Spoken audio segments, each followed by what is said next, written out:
And Yiftah was a Gileadite. He was a mighty brave one, but he was the son of a whore. And Gilead brought forth Yiftah, and the wife of Gilead bore sons. And when his wife's sons grew up, they drove Yiftah out, and said to him, You shall not have an inheritance in the house of our father, for you are the son of another woman.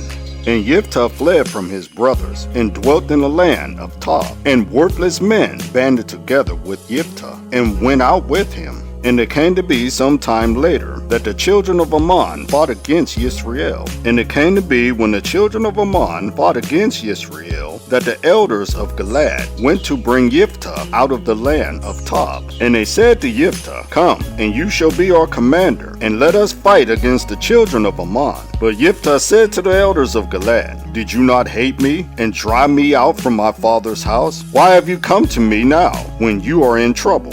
And the elders of Gilead said to Yiftah, That is the reason we have turned to you, that you shall go with us and fight against the children of Ammon, and be our head over all the inhabitants of Gilead. And Yiftah said to the elders of Gilead, If you take me back home to fight against the children of Ammon, and Yahweh gives them to me, am I to be your head? And the elders of Gilead said to Yiftah, Yahweh is witness between us, if we do not do according to your words. Then Yiftah went with the elders of Gilead, and the people put him over them, as head and commander. And Yiftah spoke all his words before Yahweh in Mizpah.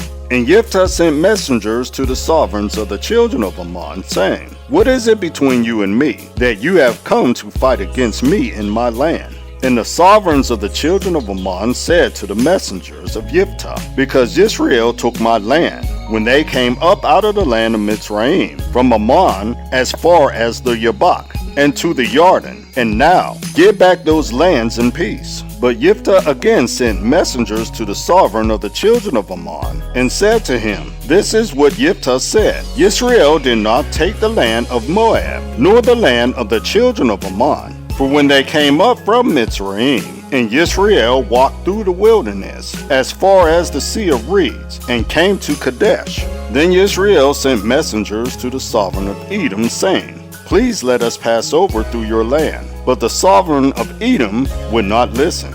And they also sent to the sovereign of Moab, but he refused. So Israel stayed in Kadesh.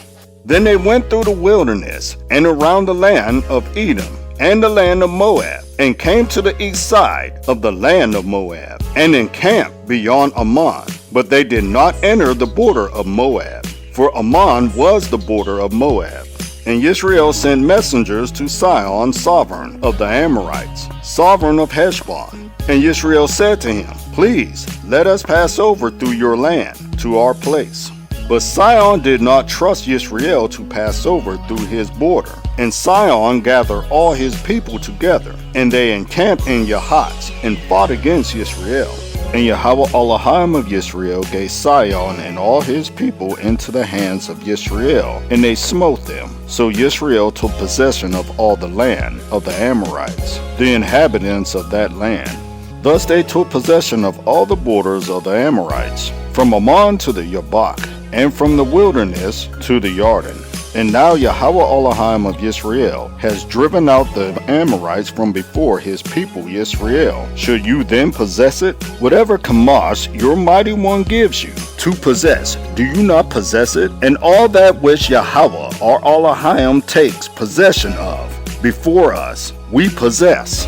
And now are you any better than Balak son of Zippor, sovereign of Moab? Did he ever strive against Yisrael? Did he ever fight against them? While Yisrael dwelt in Heshbon and its villages, and Aurora and its villages, and with the cities along the banks of the Arnon for 300 years. Why did you not recover them within that time? So I have not sinned against you, but you are doing me evil by fighting against me.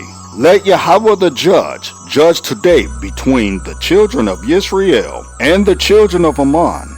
But the sovereign of the children of Ammon did not listen to the words which Yiftah sent him. And the roar of Yahweh came upon Yiftah, and he passed through Gilad and Manasseh, and passed through Mizpah of Gilad. And from Mizpah of Gilad he passed on toward the children of Ammon. And Jephthah made a vow to Yahweh and said, If you give the children of Ammon into my hands, then it shall be that whatever comes out of the doors of my house to meet me when I return in peace from the children of Ammon shall belong to Yahweh, and I shall offer it up as a burnt offering.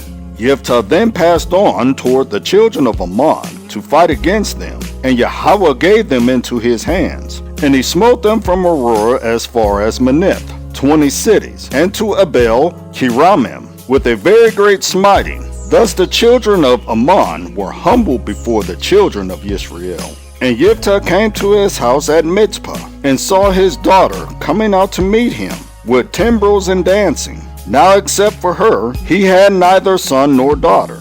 And it came to be when he saw her, that he tore his garments, and said, O my daughter, you have brought me very low, and you are among those who trouble me. And I have given my word to Yahweh, and I am unable to turn back. And she said to him, My father, if you have given your word to Yahweh, do to me according to what has gone out of your mouth, because Yahweh has taken vengeance for you upon your enemies, the children of Ammon. And she said to her father, Let this be done for me. Let me alone for 2 months, and let me go and wander on the mountains, and bewail my maidenhood, my friends and I. Then he said, Go. And he sent her away for 2 months. And she went with her friends, and bewailed her maidenhood on the mountains. And it came to be at the end of 2 months, that she returned to her father. And he did to her as he had vowed. And she knew no man. And it became a law in Israel, that the daughters of Israel went every year for 4 days to lament the daughter of Jephthah the Gileadite.